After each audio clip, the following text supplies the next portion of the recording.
Bienvenidos a una nueva transmisión de desarrollo personal, una emisión pensada, diseñada en sacar la mejor versión de nosotros mismos, y para ello hemos tocado diferentes temas: la personalidad, cómo pensamos, cómo se estructura nuestro pensamiento, la personalidad, el temperamento, las emociones. Estamos tocando un tema que iniciamos con la familia porque fue una solicitud de ustedes.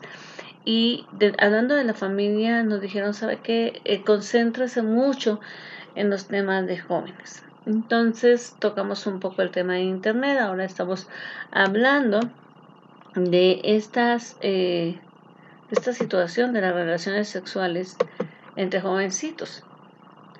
Y pues es un hecho que cuando llegamos a este punto, pues tenemos que darnos cuenta si estamos o no haciendo una buena gestión como padres. ¿Por qué? Bueno, porque evidentemente no es fácil. Hemos venido hablando de las enfermedades de transmisión sexual, y como les decía, de repente nos encontramos como papás diciendo, ¿qué tanto sé de este tema? ¿O qué tanto puedo hablarle a mi hijo? No desde una perspectiva de no lo hagas, no vayas a dañar tu vida, sino desde el conocimiento de una enfermedad de transmisión sexual, cómo se trata, qué repercusiones tiene. Y les decía, siempre hablemos con cifras duras, siempre hablemos con datos. A los jóvenes no es que no les importe su futuro, lo que pasa es que cuando venimos sin información, ellos suelen pensar que nosotros estamos improvisando y que simplemente es un cuento de viejitas. Pero pues hemos visto toda una serie de enfermedades. Hoy vamos a hablar de la prevención. Y acuérdense que en todas hablamos del sistema ABC. Hoy vamos a tocar ese tema para que nos quede bien claro cómo funciona. En diciembre del 2004 se publicó un consenso internacional, o sea, no fue solamente mexicano, en una revista científica. ¿Para qué? Para este consenso era pues un punto de inflexión en la prevención del SIDA. Y fue firmado por 140 personas. O sea, no fueron 2 personas. Y de 36 países diferentes, de diferentes continentes, con profesiones diferentes, investigadores de universidades prestigiosas, ¿no? Agencias de Naciones Unidas, y lo firma también el director del programa de VIH de la Organización Mundial de la Salud y los dirigentes de programas del VIH de varios países, incluyendo Etiopía, India, Jamaica y Uganda. O sea, no es algo que se improvisó, es algo que realmente lleva una fuerza internacional. Entonces, en este consenso se habla de este sistema de prevención ABC, o sea, de cómo vamos a trabajar la estrategia. Y entonces se da una definición para el A, para el B y para el C, la cual voy a compartir hoy con ustedes. La letra A representa la palabra abstinencia, ¿sí? Y significa lo prioritario y 100% eficaz para prevenir la infección. Es abstenerse de las relaciones sexuales. Por eso siempre he dicho, lo mejor es el no, ¿no?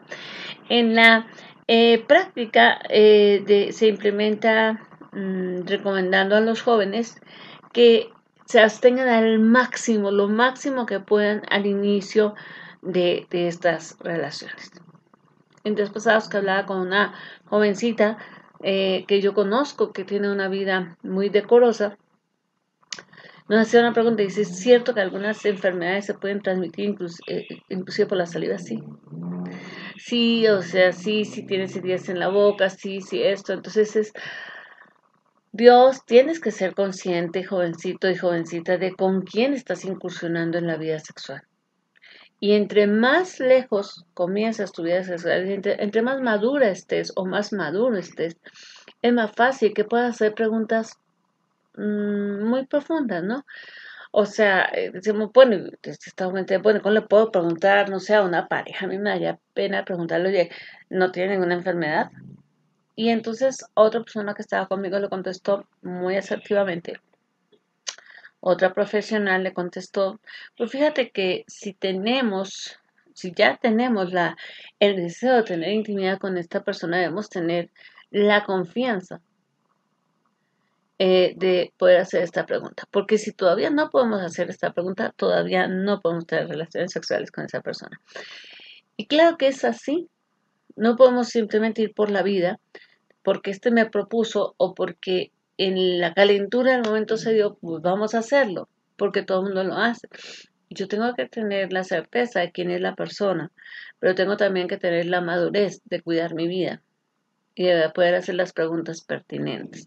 La abstinencia entonces no es una cuestión sola o simplemente moral, es una cuestión de salud física, es una cuestión de madurez emocional. La abstinencia es una cuestión de responsabilidad. Es como si yo tengo el coche de mi familia ahí estacionado, pero todavía no tengo 18 años y digo, podría sacarlo. Sé manejar, pero no debo hacerlo. No tengo licencia, no soy responsable todavía delante de la ley, mejor no lo saco. Ahora, ¿qué significa la B? La B significa, pues, el default, el ser fiel, ¿no? Y se representa, y representa la recomendación de la monogamia mutua entre pareja, pues. Eh, si yo no estoy infectada, debo, digamos, debo ser, cuidar mi salud sexual y la de mi pareja siéndole fiel. Pero él también tiene que cuidar mi salud sexual y su salud sexual siéndome fiel. Entonces, aquí entra otra vez el problema moral, porque, o sea, todos ustedes o la mayoría de ustedes saben que soy pastora. Si usted me pregunta, ¿debo ser fiel? Yo le voy a decir siempre sí. Y siendo fiel, pues entonces, o si no se quiere enmendar, si no quiere arrepentirse, si no quiere, entonces sepárese, pero no se exponga. De hecho, la Biblia dice que la única causa, digamos, o la causa exclusiva para el divorcio es justamente el adulterio. Entonces, bueno, si la Biblia inclusive considera esto, es porque se pone en riesgo no solamente la salud física, sino emocional y espiritual de una persona. Pero no voy a tocar ese valor moral, que es muy importante. No voy a tocar ese valor espiritual, que es muy importante. Pero no lo voy a hacer. Voy a hablar de la fidelidad desde el punto de vista de salud física. Nadie conoce, ni siquiera la propia persona que está teniendo relaciones puede conocer a ciencia cierta su salud sexual, a no ser de que sea total y 100% fiel y el otro esté 100% fiel. Entonces, imagínense que un hombre sale, por ejemplo, con su secretaria, la típica, ¿no? O con su compañera de trabajo. O una chica sale con su compañero de trabajo. Y él dice, bueno, esta es una jovencita, como dicen en el argot, ¿no? Limpia. No la veo que tan salga con uno y con otro, es bien seriecita, ¿no? Pero nosotros, o sea, esa persona ni siquiera sabe si esta chica a lo mejor fue violada y ahí le pusieron un SIDA y es portadora simplemente o tiene una clandemia o tiene cualquier otra de las enfermedades sexuales que hablamos y tal vez no se le note, tal vez no esté sintomática, pero lo tiene. No se trata entonces de intuir, de como yo veo que es jovencita, como yo veo que, mire, hace unos años eh, tuvimos un caso muy, muy sugerencia en nuestra iglesia, una señora de avanzada edad, una señora anciana, está en consulta en el Seguro Social y estaban haciendo unas pruebas para un estudio piloto y le dicen, ¿quieren que le hagamos la prueba de la hepatitis C? Y ella dice, sí, también. Hoy se hacen la prueba con su esposo, él sale negativo y ella sale positivo. Y quiero decirle que fue en un tratamiento ontológico que ni siquiera fue en el Seguro Social, en un consultorio particular. Era lo único, porque ella no sufrió transfusiones sexuales, transfusiones de sangre, no tuvo relaciones sexuales, ni siquiera con su esposo, era una persona ya muy anciana. Y entonces ella, pues en el tratamiento, porque era esto se hacía para un protocolo médico, en el tratamiento que le hacen le va relativamente bien, pero pues la secuela fue un cáncer y la mató muy rápido. Entonces uno dice, caray, o sea, tú no, ni siquiera sabes eso, ni siquiera sabes en qué estado de salud está la persona. Realmente deberíamos como parejas entender que yo soy fiel no simplemente porque me gusta solamente mi pareja, porque pueden haber muchos hombres que me gusten o muchas mujeres que le gusten a un hombre, pero que no somos fieles porque el otro se lo merezca, no somos simplemente fieles porque es la única persona que me gusta, somos fieles por una cuestión de salud, es una cuestión de salud, es una cuestión de responsabilidad conmigo mismo y con el otro. Entonces, ¿qué es lo que vemos? Lo que vemos es que las relaciones sexuales comienzan a una edad muy temprana, muy temprana. O sea, hoy por hoy antes las relaciones sexuales comenzaban como ya a los 18, 19 años, luego bajamos entre los 16 y los 17 y ahorita estamos entre los 13 y los 14, lo cual es gravísimo. Y si me apuran, hay gente, jovencitos en edad más temprana, que están teniendo relaciones sexuales. Porque eso se ha vuelto una moda. Porque no es ni siquiera porque queramos quedarnos con esa persona, porque no estamos tomando la decisión de tener una relación sexual porque queramos ser pareja, queramos ser una familia. No, simplemente está de moda, me gusta y ni siquiera estoy sintiendo todo lo que necesito sentir. A lo mejor mi cuerpo no está al 100 en ese momento, no estoy súper eh, apasionada en ese momento, pero como es de moda, como mis amigas ya tuvieron relaciones sexuales, como mis amigos ya tuvieron relaciones sexuales, o por lo menos eso dicen ellos, entonces hagámoslo. O sea, hoy ni siquiera se necesita ser novio para tener relaciones sexuales. Entonces comienzan tan pequeñitos y hay tanta promiscuidad porque con este novio tienen, luego con esta novia, luego con este, luego con este, y no sabemos en qué momento es que termina ponchada una persona. Entonces, en qué momento es en que resulta contaminada y se arma un contaminadero horrible. Horrible. O sea, hay escuelas públicas y escuelas privadas donde la contaminación sexual ha llegado a un punto que se volvió una epidemia en esa escuela. A eso hemos llegado. ¿Por qué? Bueno, porque la fidelidad también se aprende. La fidelidad, de hecho, es un valor.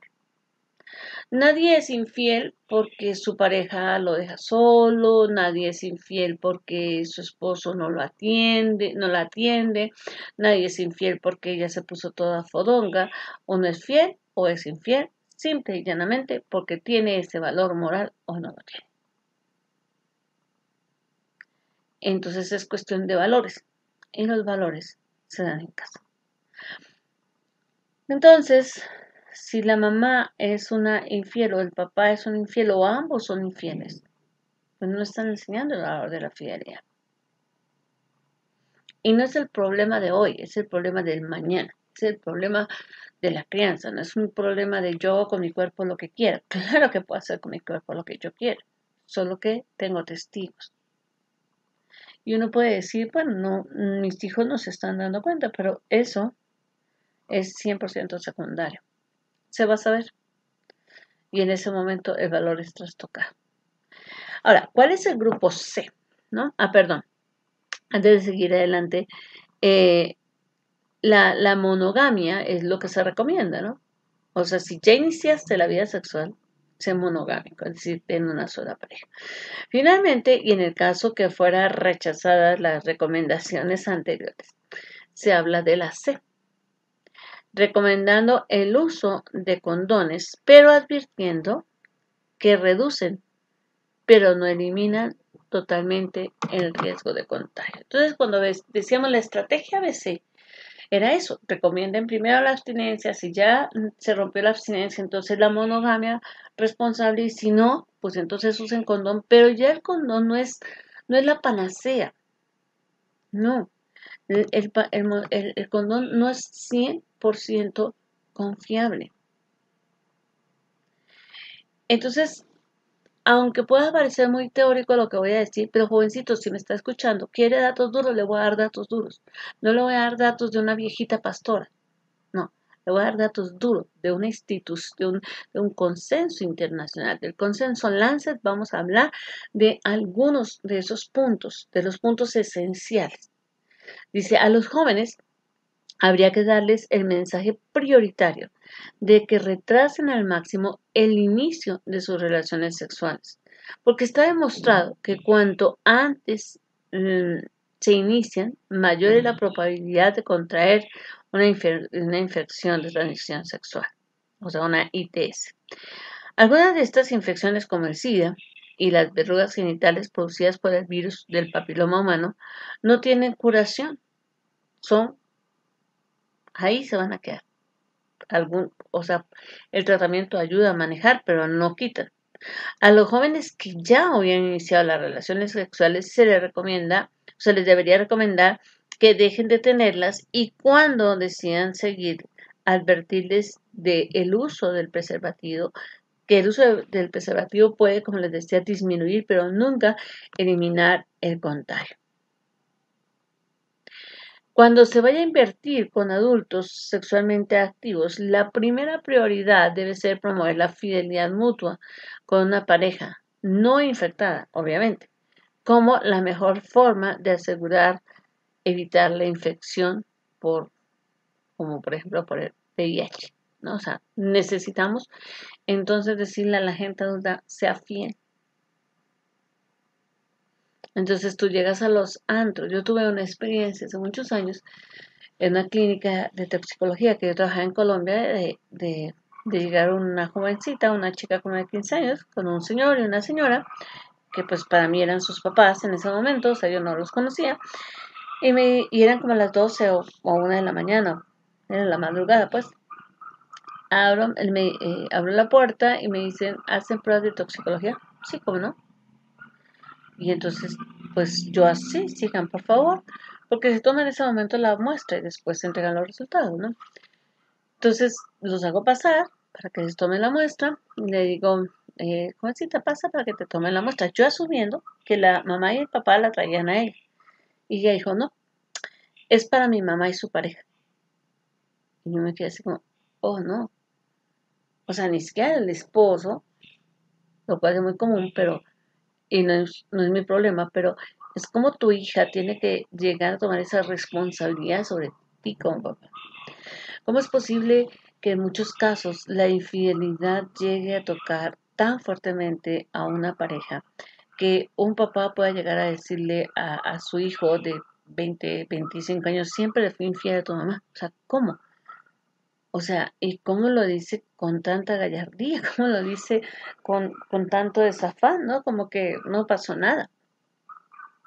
Entonces a los jóvenes retrásenlos, a los adultos por favor sean fieles.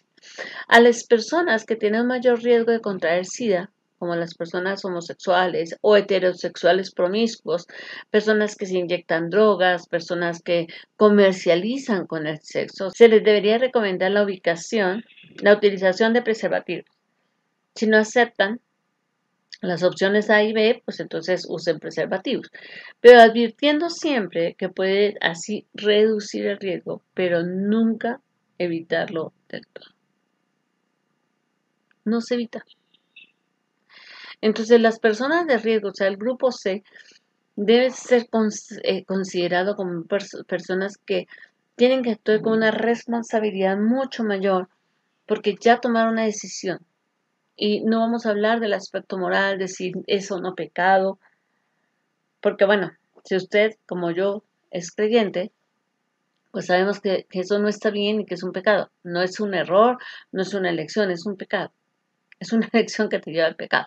Pero yo no estoy discipulando en este momento, no estoy predicando, estoy dando datos duros. Entonces, si estás en una población de riesgo, si ya decidiste estar en A, estar en B o en C, si ya decidiste que tienes una vida heterosexual promiscua, si ya decidiste que eres un sexo servidor, si ya decidiste que te inyectas drogas, si ya decidiste, es tu decisión, está bien, pero entiende que tienes que ser responsable y que por tu cuidado y el de los demás debes usar el condón. En todo caso, el condón no es 100% seguro, aunque así no lo vean. ¿Es realista el consenso láser? Bueno, según el Instituto Nacional de Estadísticas de Estados Unidos, el 18% de los jóvenes, perdón, de México, perdón, el 18% de los jóvenes del 2004 tenían entre 18 y 29 años, iniciaron sus relaciones sexuales antes de cumplir los 16 años. ¿Ok? Antes de los 16 años. ¿Cómo se puede ver esta cifra? El 18% queda lejos de ser la mayoría de los jóvenes. No parece, por tanto, que tenga mucho sentido que las autoridades sanitarias afirmen que la abstinencia aún sigue siendo una medida eficaz para la prevención del SIDA. No es una propuesta realista para la inmensa mayoría de jóvenes. Lo razonable sería que las autoridades competentes aplicasen los medios disponibles de educación sanitaria para que la población acabe aceptando que es mejor para su salud siempre que esté avalado por la ciencia. Y aquí entonces entramos aquí a todas las creencias, ¿no? que le ponen a la gente, ¿no? O sea, no porque si no haces esto, no porque si no hay introducción, no porque si no hay esto, o sea, y entonces los jóvenes no tienen información científica. Entonces, sí, la estrategia es recomendable hasta un punto, no da la cobertura que necesitamos. Lo que más importaría sería una campaña de educación sanitaria responsable,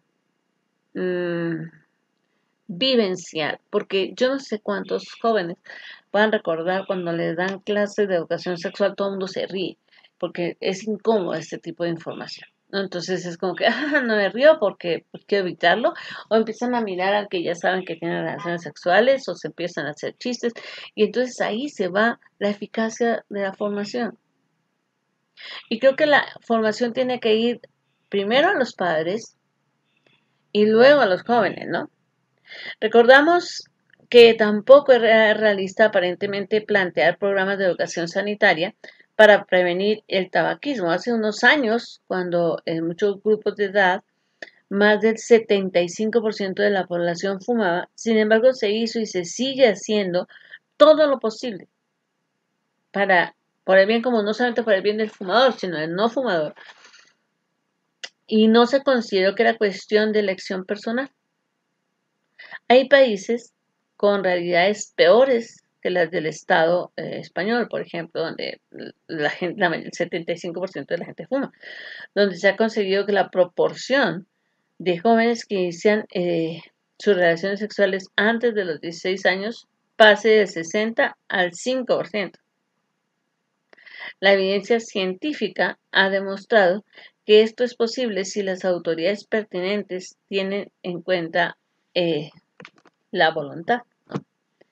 En este sentido, el informe de ONU-SIDA del 2005 se confirma que los cambios en los comportamientos sexuales parecen haber contribuido a la reducción de la prevalencia del SIDA, ¿no? Y qué bueno que así haya sido. Estos datos, como usted lo ve, pueden encontrarlos en esta página. Y estos cambios de comportamiento sexual incluyen el retraso de inicio de las relaciones sexuales y la disminución de parejas sexuales.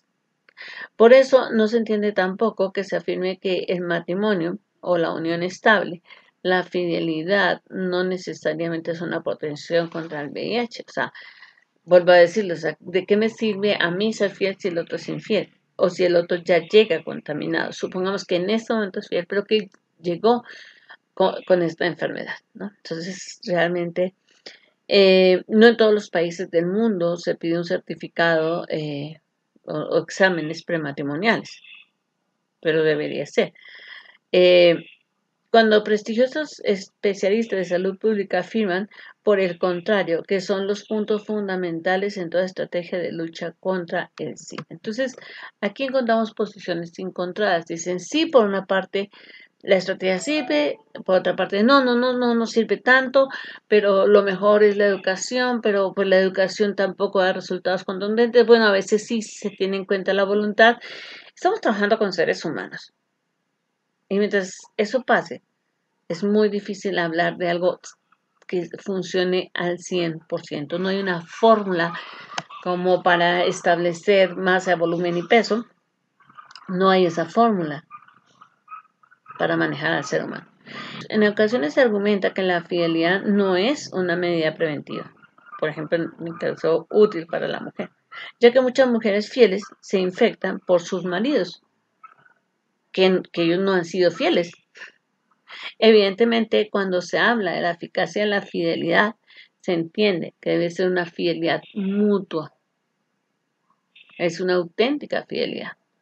Por lo tanto, debemos seguir afirmando que la fidelidad, entendida como mutua fidelidad, sí es eficaz en la propagación o para evitar la propagación del SIDA. El argumento contrario no deja de contener eh, prejuicios de orden ideológico que no aceptan el valor de la fidelidad. Recuérdese que no existiría ninguna epidemia de SIDA con la magnitud actual si no hubieran conductas sexuales modificables como la multiplicidad de varias parejas eh, o, o, con varias parejas simultáneamente, o sea, que hemos tenido varias parejas a lo largo de toda nuestra vida y llegamos al matrimonio después de haber tenido 10 parejas, o que tengo una pareja y le estoy siendo infiel con varias personas, ¿no? Entonces, el informe concluye que la estrategia preventiva, por ejemplo, en el caso de Uganda, estaba consiguiendo un efecto comparable a la existencia de una vacuna que fuera el 80% eficaz contra el SIDA. Por otra parte, se afirma en dicho informe que la disminución de los casos de SIDA en Uganda se relaciona más con los cambios de los estilos de vida de la población que con el uso de preservativos. Y pues bueno, esto nos da unos datos interesantes. ¿Por qué citamos el caso de Uganda? Porque como usted se dará cuenta, Uganda es uno de los países donde más impactó el SIDA, ¿sí? En general en África, pero para Uganda fue mucho más impactante. Quiero dejar el uso del preservativo para una siguiente sesión, porque quiero hablar con cierta tranquilidad, sin premura, y no quiero pasar de la media hora, como ya les he dicho, por solicitud de ustedes mismos. Entonces, lo que quiero que nos llevemos como claridad es que esta estrategia ABC debería teóricamente funcionar, acompañada, en mi opinión, de una correcta campaña de educación sanitaria y acompañada de un programa de valores familiares. Entonces, si no van de las tres de la mano, pues su impacto va a ser mucho menor, pero eso no es solamente lo importante. Lo importante también es reconocer que cada joven, cada jovencita tiene voluntad. Querido padre de familia, si usted no ha capacitado a su hijo para progresivamente ir tomando decisiones, no puede estar seguro que a los 19, que a los 15, que a los 17 años tome buenas decisiones. Me explico. Hay papás que todo le dicen al hijo como tiene que hacer, o sea, le dicen ponte la playera verde con el jean y con los tenis tales, ¿no? Y entonces a los 15 años todavía le está diciendo cómo se va a vestir. Si ni siquiera ha podido ir madurando en esas decisiones de al principio yo de niño le saco la ropa y esto le pongo, ¿no? Después esto te pones. Pero a cierta edad yo ya tengo que empezar a dejar que él tome ciertas decisiones y a lo mejor asesorarle, ¿no? Oye, mira, esto no sale con esto, o vamos a ir a tal parte. No, pues no te puedes ir con tenis blancos si vamos a estar en todo el pasto y en todo el barro, vas a regresar con los tenis muy sucios, ¿no? Entonces, al principio, como les digo, yo decido, yo hago, después yo decido y tú haces, después tú decides y tú haces con mi asesoría y progresivamente aprende a decidir qué ponerte. Igual pasa con las tareas, igual pasa con la comida, igual pasa con todas las cosas que tienen que ver con su vida. Entonces, de esa manera, la voluntad va madurando. Pero si yo siempre, o sea, ¿qué pasa con los padres excesivamente o con las madres excesivamente controladores? Que nunca dejan que la voluntad del joven o del niño se desarrolle. Y entonces, cuando llegan a la edad de tener que decidir, pues deciden mal. Y deciden mal porque nunca se les entrenó. Deciden mal porque cuando vienen a consultar o vienen a contar muy emocionados una cosa, los papás ya salimos con el mundo de consejos sin haberlos escuchado. Y pretendemos saberlo todo cuando nuestra vida es un desastre. Entonces es como mejor escucha. Si no sabes, no te impresiones porque no sabes, no te trates de justificar porque no sabes, sino simplemente dile a tu hijo, mira, este tema no lo manejo, pero déjame conseguir información. ¿O qué te parece si entre los dos conseguimos información y la analizamos? Pero no partamos de, tengo que saberlo todo y lo que yo diga es ley y, a ver, o sea, en lo moral, yo debo tener los principios fundamentales, queridos papás, muy bien establecidos y estarlos cumpliendo en mi vida. Porque de nada sirve que yo los diga si yo no los hago.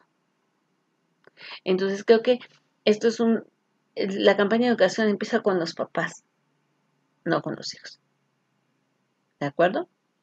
Les dejo esta reflexión y nos vemos el próximo jueves, 12:30 del día.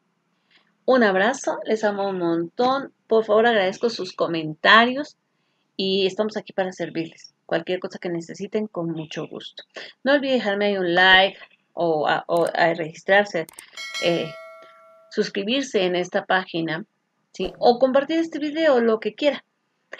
Si gustas comunicarte de manera privada conmigo, puede ser por mi correo yolandacopete@yahoo.com.mx o también puedes hacerlo por mi WhatsApp 55 18 50 86 27 o me encuentras en Facebook como Yolanda Copete.